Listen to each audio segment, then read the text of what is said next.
What's up, guys? It's City MMA, your boy Bryson with Joey. And today we're going to be doing our top 5 list of MMA fighters of all time, specifically in the UFC. And we also got some stuff to talk about before that about why our reasoning, why we're keeping some people out and some people still in. All right, guys. Top 5 is always controversial for everyone. At the end of the day, in my opinion, you can't pop for any sort of drug and be a top 5. Anderson Silva and John Jones are the top 2 most controversial people who have popped, who are in everyone's top 5. But to me, to be honest, I place them top 10, maybe top 15 just because of that. What do you think, Bryson? Unfortunately, I will not have them on my list. I think if you pop, especially, in a mixed martial art or something where, someone can die, mostly it is boxing. I don't UFC's never had any deaths. But, I think when John Jones and Anderson Silva pop, especially Jones, he has a lot of history.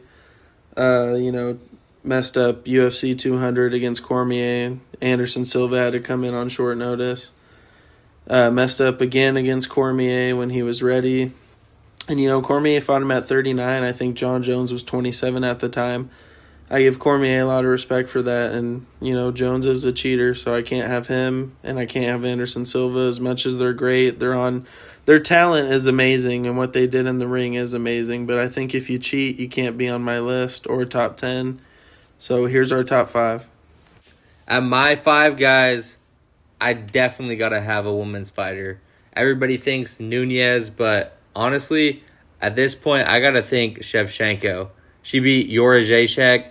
She beat Holly Holm, Garasso, Furiot. Killers, man. I mean, and on her streak, she couldn't lose. She finished in spectacular fashion. She was always there. I love how she adapted to her game, too. So, back in the day, she was a very much striker, kickboxer in the face, and as she's aging, you're like, oh, no, she's going to get knocked out, this or that. But guess what, guys? She's adapted to the wrestling and has been very dominant. She beat Andrade and Pena, guys. And in her prime, she also beat Jessica Ai, which is an honorable mention. But at this point, if you don't mention Shevchenko in the argument of her and Pena or her and Nunes, I don't understand it, because Shevchenko Nunes is a super fight that should happen in the next couple years that I'm super hyped for, man. But I got Shevchenko at my 5. She's a beast. And honestly, the Nunes robbery on the split decision against Shevchenko, I had Shevchenko in that one. And if she hit that, Nunes wouldn't even be in the picture. So, yeah. All right, guys. This is me, Bryson, the other half of Rain City MMA. My number 5 is going to be Khabib Nurmagomedov, 29-0, 8 TKOs, 11 subs in his career. He's beaten people like RDA, Michael Johnson, Edson Barbosa, Alaquinta, Conor McGregor, Poirier, Gaethje. Also finished his last 3, all subs in a row, Conor, Poirier, Gaethje. His career was unfortunately cut short because of his father that passed away. And he said after he passed away, he didn't want to continue the UFC. He definitely could have defended it a couple more times, guys. Let's be all honest. No one was beating this guy. He has 7 out of 38 rounds Khabib has fought were 10-8s. He has the most 10-8s in UFC history. He's only lost 2 rounds out of 38 rounds he's fought. He lost round 3 to Conor McGregor, and 2 judges gave the first round to Gaethje against him. But he was just so dominant. I mean, you guys saw the Khabib and Conor rivalry, most pay-per-view ever on UFC. They did great business together, but that one was personal. Conor was attacking his religion, who he was, his manager, Ali Abdelaziz. That guy, he does Cejudo, Usman, all the big fighters, Ankalaev. But yeah, I just think Khabib took that personal and he dominated McGregor. That was after the Mayweather fight, I believe, too. Conor was on his peak, beating Eddie Alvarez, becoming the first double champ. And then you got him beating Poirier and Gaethje in spectacular fashion and pretty easy. Yes, Poirier had him in the guillotine. Gaethje gave him trouble in the first round. But Khabib's boxing improved. He's undefeated in the UFC. He came, he conquered, he dominated. And then look at him as a coach, guys. I give that some of the GOAT credit a little when I make my top 5, top 10. He's not the GOAT, but he's number 5. He gave it to Islam and Umar, and he got that other, I think Usman Nurmagomedov, that guy in Bellator who fought Paul Hughes. That guy's a champion too. Umar gave Merab his toughest fight, 48-47 on all 3 judges. And then you got Islam, dominant champion. Now he's going to become double champ, something Khabib couldn't pursue because of what happened personally with the family. But yeah, Khabib's a killer. And I just think he's one of the best out there, I love him, and I'm going to have him at number 5. All right, guys, at my number 4 spot, I got Volk. Guys, he's a beast. From his walkout song, Down Under, everybody loves it. The crowd gets wild for it. And there's a reason, guys. I'm going to back it up for you. So he's beat Max Holloway 3 times, something not a lot of people have done. He also beat Brian Ortega and the Korean Zombie. Pretty crazy. Defending his belt 4 times. Also, he also proved that he can beat, the new generation with his recent win against Diego Lopez. And yes, he did lose to Islam in the first one by decision, and the second one he saved a card on short notice and ended up unfortunately taking a KO loss. Other than that, the only loss he really notably has is Ilya, and these guys are about to be double champs right now, guys. They're in number 1 and 2 pound for pound. So he defended his featherweight belt against Yair after that loss too, and he had a full camp. I just think Volk, when he has a full camp, is unbeatable. And then also previously, before all this, guys, he beat Aldo for the belt and cleared out his division.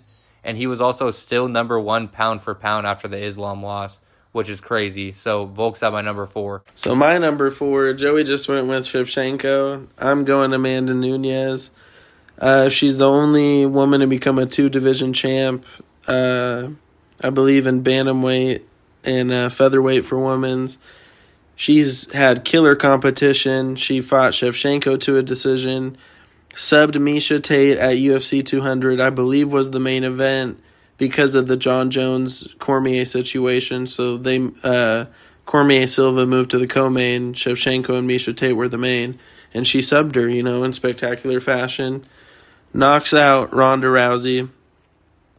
Goes to that split with Shevchenko, like Joey was bringing up earlier, and it was a close fight. I could see it going either way.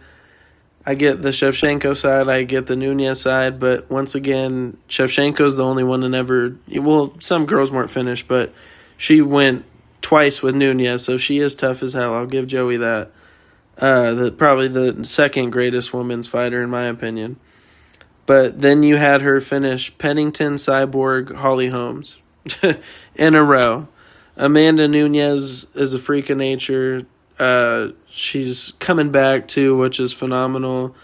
She's going to fight Kayla Harrison, and guys, watch that fight be closer than you think, either if you're Kayla or Nunes. I think it's going to be all 5 rounds, and I think it's going to be close, maybe a split or something, but I'm going Amanda Nunes, the Lioness, and I think she's a killer.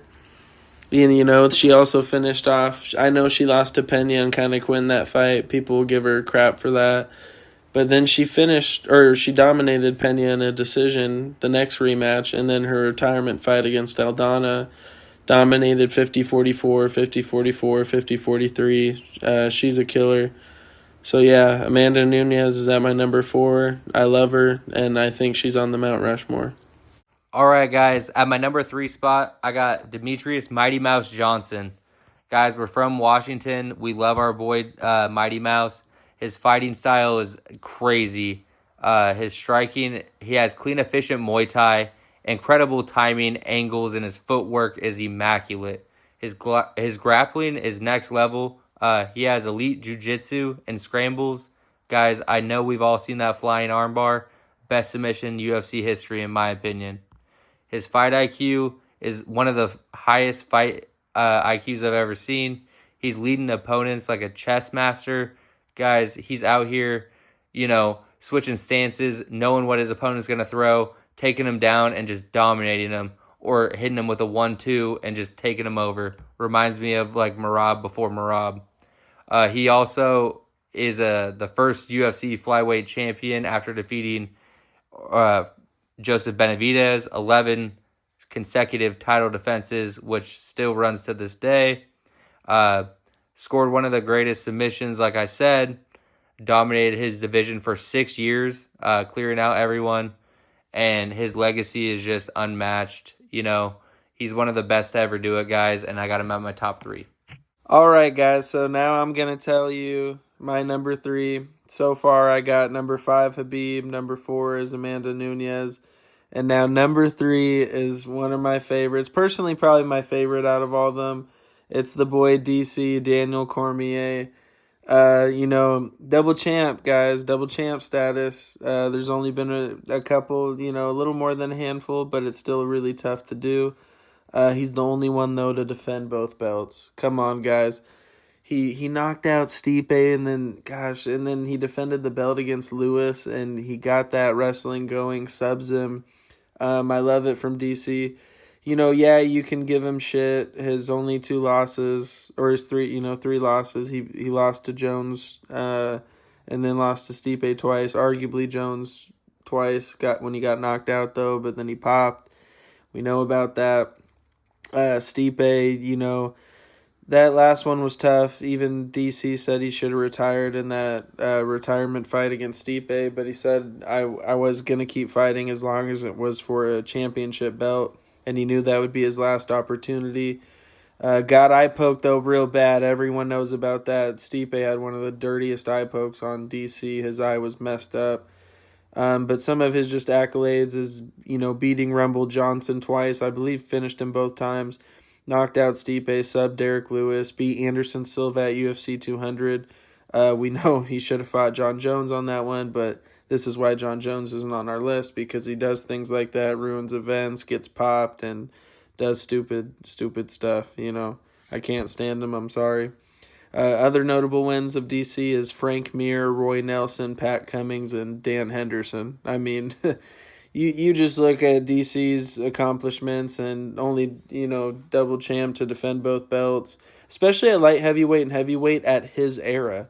That was like the best era for both divisions. So I think it's very impressive, and I think some of the names DC has beat has been amazing. And I love how he's a company guy, works in the commentating now. He already got the golden jacket for the UFC, so congratulations to DC. And this is why I have him at number 3. So yeah, guys, this is a fun video, and we're excited filming this for you. All right, guys. At my number 2, I got Islam Makhachev. He's a beast. UFC lightweight champion, and he's mentored by Habib. He trains at his gym alongside Tagir Onbekov, as well as Umar Nurmagomedov and all the guys training there. He has next level Sambo grappling. He mixes in his takedown control and top pressure with crazy submissions like we saw against Dustin Poirier. He got the lightweight title from Charles Oliveira, which is insane. And unfortunately, he did hit Volk with that crazy head kick, guys. Brutal. Praised by Habib as one of the best lightweights in the world. And Islam isn't just following Habib in his footsteps, but he's really expanding the Dagestani wrestling and grappling. He's mixing his hands super well. He showed that in his wins against Volk and other people. I'm super excited for his fight coming up. His calm confidence and discipline is really redefining what a fighter looks like, I think, especially in Dagestan. Flawless, focused, and nearly untouchable. That's why I got Islam at my number 2. All right, guys. Now I got my number 2 of all time. It's between two guys, but this guy, I just got him a little lower at two, but gosh, he's so great that, every day it could flip for me. Someone could ask me one day it's that guy, and now it will be this. So, number two, all time for me, is GSP. GSP, double champ, he took a 4 year layoff, came back to sub Bisping to become the middleweight champ. Dominated at welterweight, the best welterweight of all time. Number two, Usman, right behind him. Shout out Usman. But GSP, super dominant wrestler. He has 90 takedowns all time, second all time. Marab just broke that recently, and no one's going to beat Marab's record. Marab's at 117, guys, and counting. But shout out GSP, that was very impressive at the time. He has number one in control time all time, 2 hours and 42 minutes and 4 seconds, guys. That's insane. That's how long he stayed on top of guys, just beating them up, taking their souls away from them. GSP, he's a scary guy. Second all time in title fight wins, 13 behind Jones. That's super impressive. I just think the time GSP fought, especially growing the UFC, what he did for the brand and Canada as a whole. Look at Canada MMA as of late. It's been popping off more recently. Same with, some of the French people there. They still, will claim them, like Manon Furiot and some other fighters. But, he's beaten people like BJ Penn, Matt Hughes. And one thing I love about GSP's story, guys, is he got both of his two losses back, and he finished both of them. He lost to Matt Hughes, and he lost to Matt Serra. He knocked out Matt Hughes, and then he knocked out Matt Serra. That's so impressive, guys. I love that for GSP. He's also just a great figure. He's the nicest guy. It's cliche about the whole Canadian thing about how nice they are, but it really is true with GSP. His smile lights up a room. I think he changed wrestling in the UFC, showed how a dominant champion can wrestle. His striking was still good.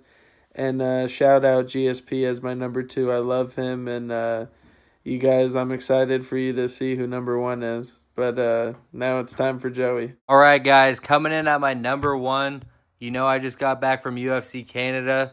GSP, guys, the most complete fighter in MMA history, in my opinion. He's mastered every area of MMA. He has elite wrestling, and he doesn't have like a collegiate background or anything like a lot of these guys. World-class striking in karate and Muay Thai, and he's also a Brazilian black belt in jiu-jitsu. He has crazy submissions over top grapplers, can dominate any range and pace. And just a little quote, he doesn't fight your fight, he makes you fight his. That's by Joe Rogan, guys. Fight IQ and adaptability. GSP was a scientist in there, guys. He studied his opponents. He's always super tactical. He lost to Matt Serra, but he rebuilt himself. Like Bryson said in his breakdown, he got his licks back. He never made the same mistake twice, and he evolved faster than anyone else in this sport, guys. GSP won brawls through his brute force, his dominance and intelligence through control and just accuracy and holding people there and fighting his fight, you know what I mean? Making people fight his fight. 9 straight title defenses, which is the second longest reign in UFC history. Defeated every top welterweight of his era, such as Hughes, Penn, Fitch, Shields, and Nick Diaz, guys. Pretty crazy because even Nate Diaz said his brother can fight better than he could, or my brother will beat you up type of thing. And he also rarely took damage, which was crazy about one of his fights, or most of his fights. You'd think, oh, he's fighting these crazy guys, he's going to get beat up or get cut or something like that. No, never did. 2-division champ. After retiring in 2013, he moved up a weight class and defended his belt by subbing Michael Bisping to win the middleweight title. That comeback just proved he wasn't the best welterweight ever. He's one of the best athletes, period. And guys, his legacy beyond fighting, I know it's controversial, but a lot of people are saying, oh, yeah, John Jones. Well, guess what? GSP has zero scandals. He's classy, respectful, and very professional at all times. He's inspired generations of fighters worldwide and elevated the MMA game completely, you know. And a last quote to end it off for my boy, number one GSP: to be a champion is not about fighting others, it's about fighting yourself, your fears, your doubts, and your limits. All right, guys, I'm really excited for this to tell everybody who my number one is. The GOAT for me of MMA, UFC, whatever you want to call it. I think MMA and UFC, personally, is Mighty Mouse. Demetrius Johnson, from Washington. Not just because of that, though, guys. I got stuff to back it up. He has unbelievable jiu-jitsu, one of the best to ever do it. His IQ in the game, the way he moves, his movement, his IQ, his defensive awareness when he wants to go in and out. And, he wanted to fight other people, too. He asked for the TJ Dillashaw fight. He said that multiple times, but they wouldn't pay him $1 million. And then, Dana saying he's scared. I would have loved to see that. I think Demetrius would have beat him. But yes, that armbar against Ray Borg, one of the craziest highlights ever, like Joey was talking about. One thing too, he beat Joseph Benavidez, John Morga, Horiguchi, Henry Cejudo, John Dotson. I mean, you look at the names more in Demetrius, really good. And then one thing, I like to bring up too is he went 5-1 and won championship, guys. Don't forget about that. When the UFC traded him, and I think they got Ben Askren. That was horrible. Demetrius went to one championship, and oh my God, he was phenomenal. He had that trilogy with Adrian Morales, and then had that highlight knockout with the flying knee against the fence and just knocked him out cold to get revenge, and then wins a decision. Retires on top as a champ. Most consecutive title defenses in UFC history at 11. Third most wins in UFC title fights at 12. Most submissions in UFC title fights at 5. So for all you that say Demetrius Johnson is boring or he didn't get finishes, go watch the tape. Y'all need to run it back because Demetrius Johnson was that guy. Fourth most finishes in UFC title fights at 7, guys. I mean, that's crazy. For a guy who people say was boring and didn't finish, I mean, he has some crazy things. And then how about that fight with Horiguchi, bringing that up? Oh my God, people booing too. The crowd's just, you don't know what you're seeing in front of you. And it's sad because a lot of people appreciate Demetrius Johnson nowadays. But back then, a lot of people weren't. But that was a good fight. He dominated Horiguchi. And then to get a submission finish and an armbar transition and 1 second left and it goes off. I mean, that's how you sell a fight, guys. And for people, I just think it's disrespectful. And this is why I think he's the GOAT. Or some of these things I'm saying, and I'm telling you, just go watch the tape and hear some of his peers as well.